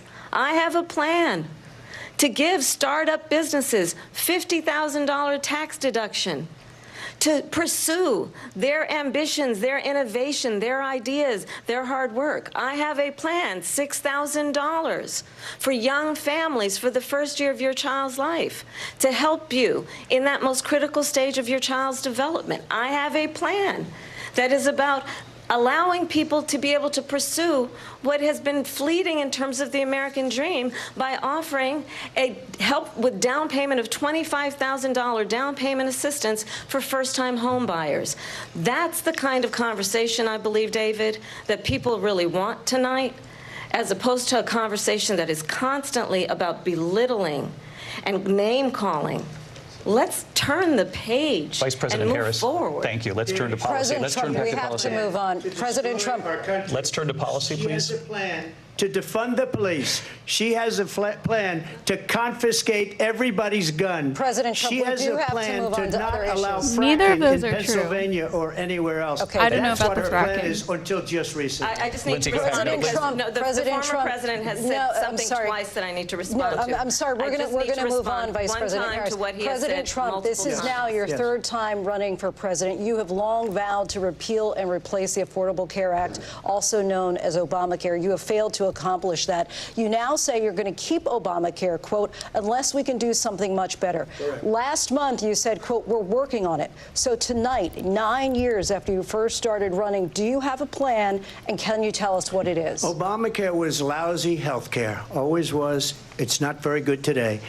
And what I said, that if we come up with something, and we are working on things, we're going to do it and we're going to replace it. But remember this, I inherited Obamacare because Democrats wouldn't change it. They wouldn't vote for it. They were unanimous. They wouldn't vote to change it. Yeah, If they inflation's would have happening done that, all we over would the have had a world. much better plan than Obamacare. But the Democrats came up. They wouldn't vote for it. Not saying I that had there's a nothing we choice to can make do when I about was it, but it president. is a Do I world save it and problem make right it now. as good as it can be? Never going to be great. Or do I let it rot? And I felt I had And a an lot of money was obligation, given even though out during politically it would have the been good to COVID just let it stuff. rot and let it go away. I decided, and I told my people, the top people, and they're very good people. I have a lot of good people in that administration. We read about the bad ones. We had some real bad ones, too, and so do they. They have really bad ones. The difference is they don't get rid of them. But let me just explain. I had a choice to make. Do I save it and make it as good as it can be, or do I let it rot? And I saved it. I did the right thing. But it's still never going to be great, and it's too expensive for people. And what we will do is we're looking at different plans. If we can come up with a plan that's going to cost our people, our population, less money and be better health care than Obamacare, then I would absolutely do it. But until then, I'd run it as good as it can be run. So just a yes or no, you still do not have a plan? I have concepts of a plan. I'm not president right now. But if we come up with something, I would only change it if we come up with something that's better and less expensive. And there are concepts and options we have to do that. And you'll be hearing about it in the not too distant future. Vice President Harris, in 2017, you supported Bernie Sanders' proposal to do away with private insurance and create a government-run health care system. 2 years later, you proposed a plan that included a private insurance option. What is your plan today? Well, first of all, I absolutely support, and over the last 4 years as vice president, private health care options. But what we need to do is maintain and grow the Affordable Care Act. But I'll get to that, Lindsay. I just need to respond to a previous point that the former president has made. I've made very clear my position on fracking. And then this business about taking everyone's guns away. Tim Walz and I are both gun owners. We're not taking anybody's guns away. So stop with the continuous lying about You this go, stuff. girl. As it relates to the Affordable Care Act, understand, just look at the history to know where people stand. When Donald Trump was president, 60 times he tried to get rid of the Affordable Care Act. 60 times. I was a senator at the time when I will never forget the early morning hours when it was up for a vote in the United States Senate. And the late, great John McCain, who you have disparaged as being, you don't like him, you said, at the time because he got caught. He was an American hero. The late, great John McCain, I will never forget that night, walked onto the Senate floor and said, no, you don't. No, you don't. No, you don't get rid of the Affordable Care Act. You have no plan. And what the Affordable Care Act has done is eliminate the ability of insurance companies to deny people with pre-existing conditions. I don't have to tell the people watching tonight, you remember what that was like? Remember when an insurance company could deny if a child had asthma, if someone was a breast cancer survivor, if a grandparent had diabetes? And thankfully, as I've been vice president, and we, over the last 4 years, have strengthened the Affordable Care Act, we have allowed, for the first time, Medicare to negotiate drug prices on behalf of you, the American people. Donald Trump said he was going to allow Medicare to negotiate drug prices. He never did. We did. And now we have capped the cost of insulin at $35 a month. Since I've been vice president, we have capped the cost of prescription medication for seniors at $2,000 a year. And when I am president, we will do that for all people, understanding that the value I bring to this is that access to health care should be a right and not just a privilege of those who can afford it. And the plan has to be to strengthen the Affordable Care Act, not get rid of it. Vice President Harris, in terms of where Donald Trump stands on that. I want to move to an issue that's important for a lot of... You made a mistake. At number one, John McCain fought Obamacare keep for 10 letting him years. do this? But it wasn't only him. It were all of the Democrats that kept it going.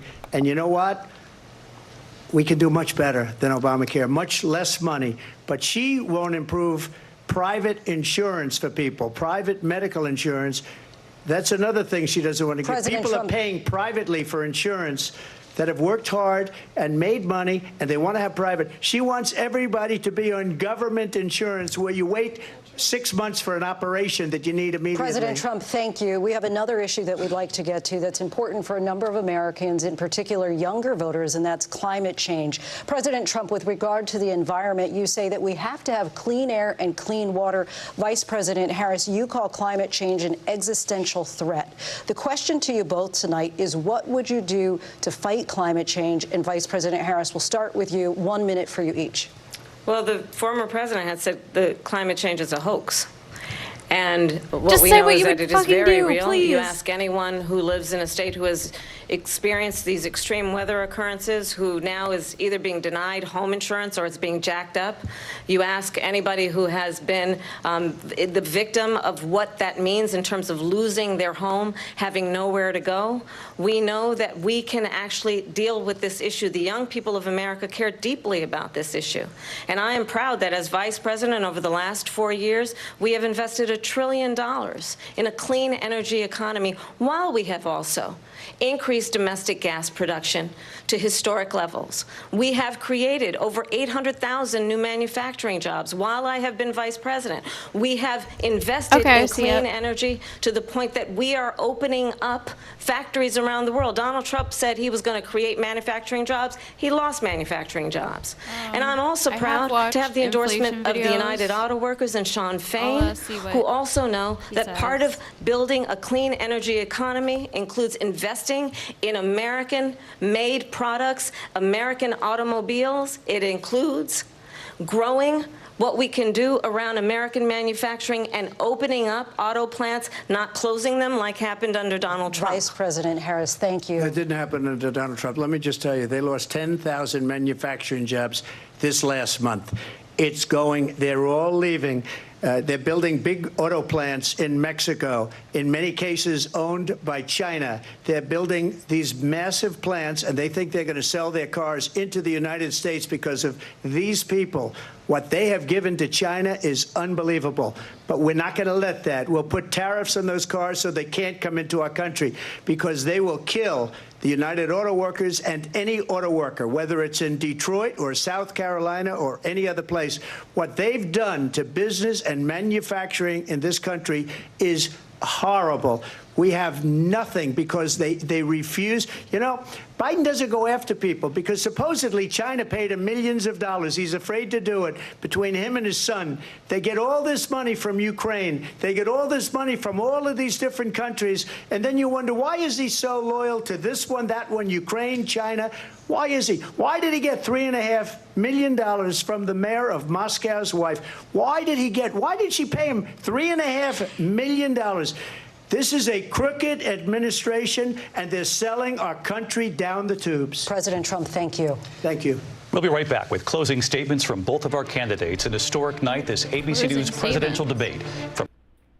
Why? Okay, let me go back.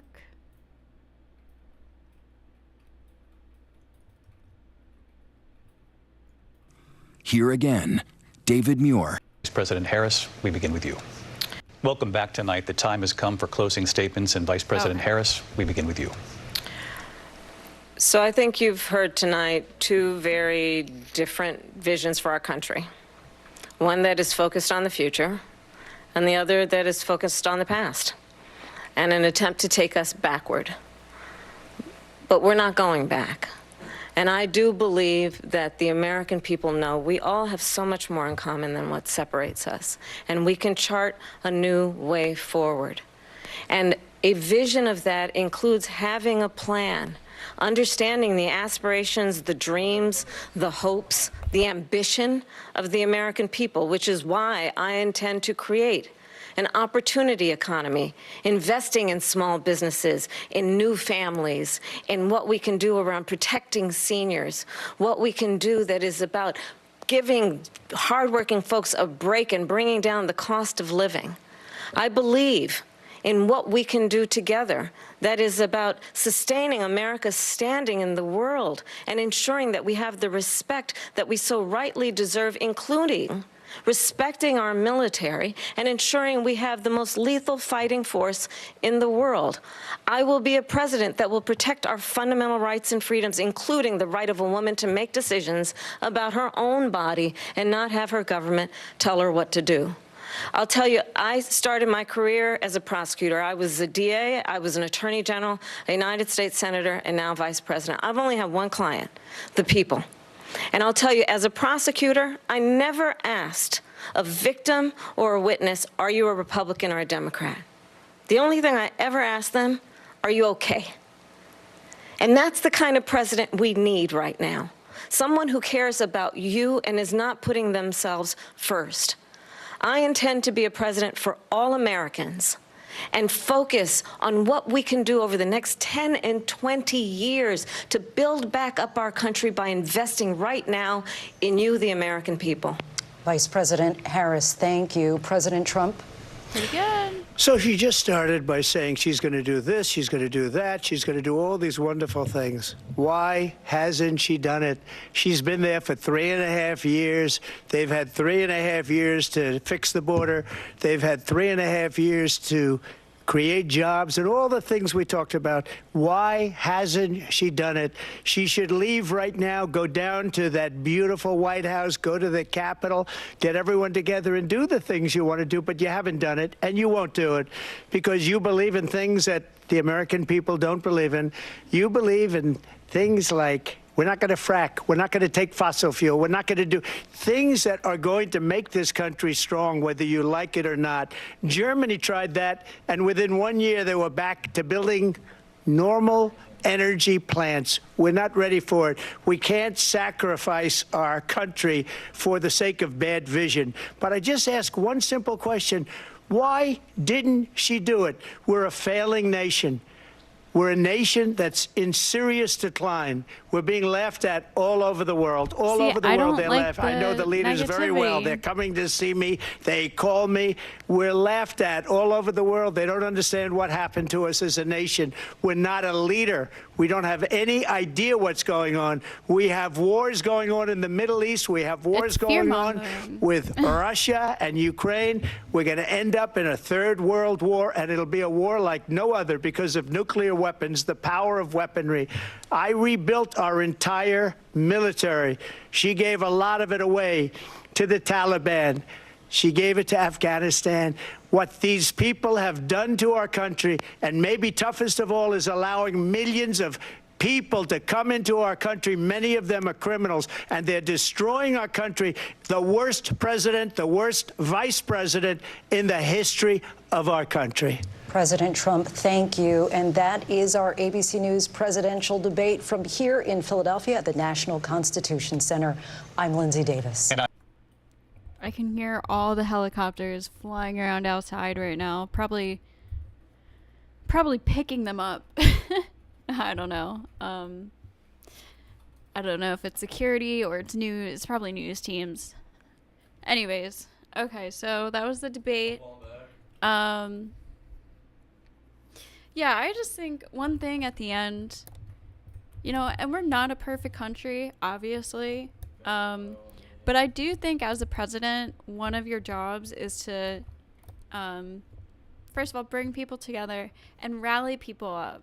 Like, get people excited about your country and have a lot of enthusiasm about it, and be, like, a leader. And I do think that Trump uses a lot of fear-mongering tactics to scare people into voting for him. By trying to say that, everything is corrupt, the entire system is corrupt, we're going to go into World War III, all the wars happen because I'm not there, all of this stuff. We're a failed nation, we have no idea what's going on, we can't trust anything, the election fraud, which, by the way, I'm not trying to say Trump is a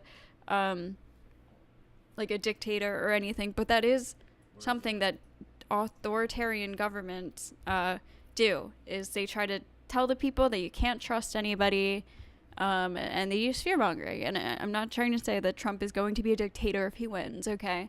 But I just don't like the tactics. I think Kamala did a pretty good job. There were some things I agreed with Trump. A few things I did agree with.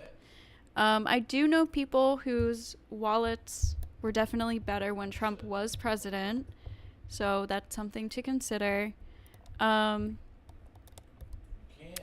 I just, after everything with January 6th, the fact that he's still saying that there was a stolen election, the fact that he knows he got an immunity ruling from the Supreme Court for criminal activity, not just civil, the fact that just the negativity, yeah, I don't know. So that's just my own opinion. I know immigration is a big deal. I think we have a very flawed immigration system. I think it's too expensive and it takes too long to get into the country. So if we had a better and just smoother way of allowing people to come into the country legally, still doing, very intensive background checks, at least a year minimum before they can come in, or there should still be very strict regulations and checking and, all of this stuff, vetting people to come here. But if we did make the process less expensive and easier for families and people, good people, to come here, then the border crisis would be more limited to those criminals, and we could really focus. It wouldn't just be, people trying to come here who just don't have the means to, who are probably good people. end all the criminals, it would just be criminals, because there would be no reason to come through illegally, because it would be reasonable to just do it legally. So, and that would allow us to really focus on keeping the border safe and keeping criminals out. So that's my ideal vision for that. And like she said, and we all know, they did try to pass an immigration bill during Biden's presidency, and conservatives were on board with it, but Trump made phone calls to, and this did happen. He said he wanted it to be his thing he ran on. Okay, so let's see. Thought Fields, thank you for being here. I'm going to read your thing that you sent me, and I'm going to check out this video. So, you've been here from the beginning of the debate. I appreciate it. All right, do you want me to read it on stream, or do you want me to read it later? Because I can read it now.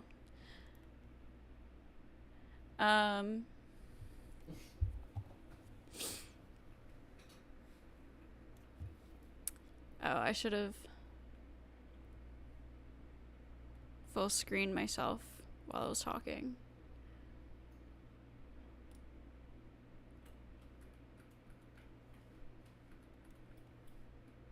No, I'm not talking about making the vetting easier. We should have a strict vetting. We should still have a very strict vetting process and background checks and everything. But what I'm saying is, if we made just the process, not the vetting process, but just the amount of money and the amount of time it takes, because it's very difficult right now, if we made that easier and we made it reasonable, then there would be no reason to come here illegally unless you were a criminal. So then we could really focus on the border, and it would be less people trying to come in illegally. But I wasn't saying making the vetting process easier. Okay.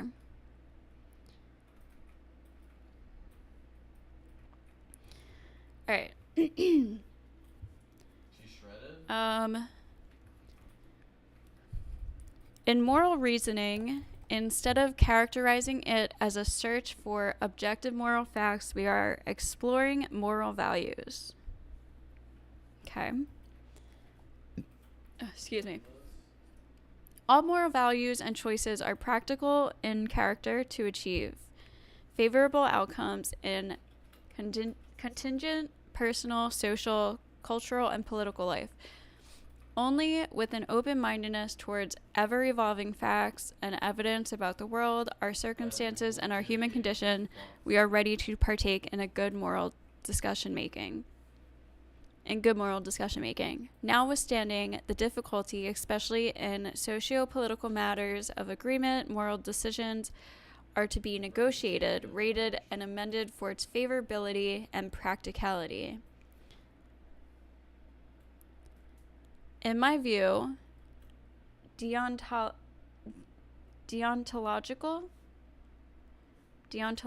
ethics is a sham. There is no inherent morality of an act regardless of consequences or outcomes. Morality of an act. Okay. So-called rule-based ethics or morals ultimately are derived from consequences. Honesty is the best policy as a guiding principle, not a rule. Derives from the positive outcomes it ensues compared to many negative outcomes lying might cause. Moreover, a consequential outlook has greater flexibility than rule following. Oh, that was another thing. You can skip that. Oh, okay.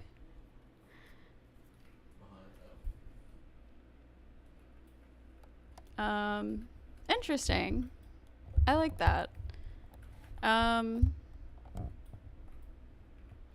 think I mostly agree with it.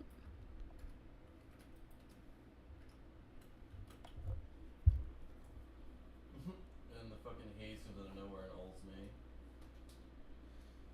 Did you guys live? Moral decisions are to be negotiated, rated, and amended for its favorability and practicality. Ever-evolving facts and evidence about the world. Yeah. No, I think that's pretty good.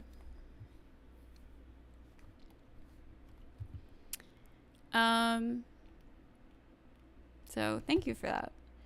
Lastly, how long was that economy video?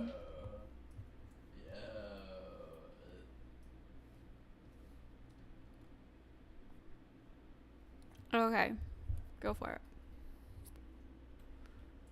Where are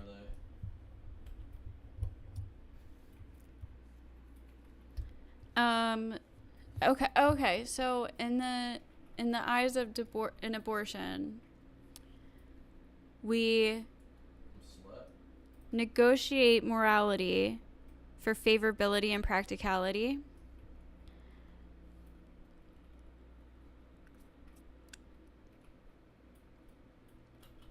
Yeah, this bitch back here is just denying our shit.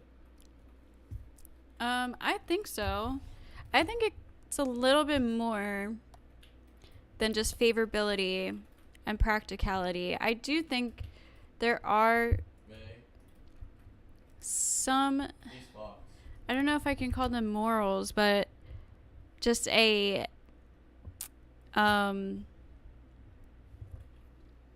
like a way, not a way of life. Oh my god, what's the word I'm thinking of? Like a right to a way of life, or a right to, like, it's a, I don't know, it's very controversial, but I think it does have benefits for the society. So yeah.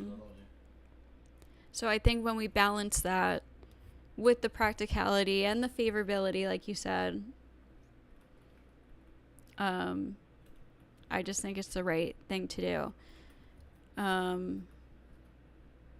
Also, when we look at the facts, like,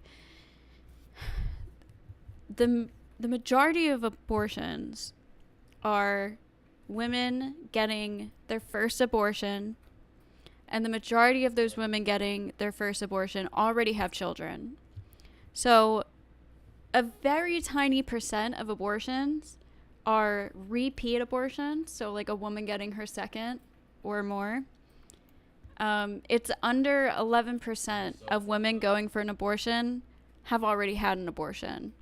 And of that 11%, like, almost all of them already have children. So it's not like we have this massive crisis of women using abortion as birth control, which is the argument that I hear a lot of conservatives making, and that is just not true. Abortions aren't fun. Nobody wants an abortion. They can be traumatic. They can cause lifetime, not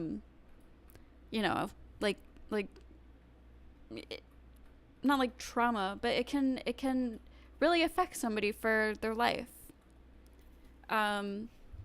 It's expensive, and nobody really wants an abortion. So of course there are the crazy exceptions. There are radical extremists in every aspect of life. There are people who abuse every single part of the law. Anything that's legal can be abused, but that doesn't mean that we make the laws off of those exceptions. Yeah, when you listen to women, they dislike going through an abortion. Yeah, it's not a good time. People don't want to get abortions. Most people aren't like, oh, I'll just get an abortion. It's a very last step. It's a very the very last step that you can take. So okay. 31 minutes. That's a little long. I do have food on the way. Yeah. But I'll put that on my watch list.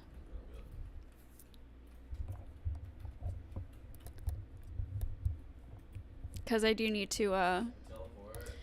I always watch, like, these economy videos and inflation videos and stuff, and I feel like it never really, like, sticks with me. Like, I get the basis, but I don't know. I could always learn more. So yeah, I'm going to wrap it up.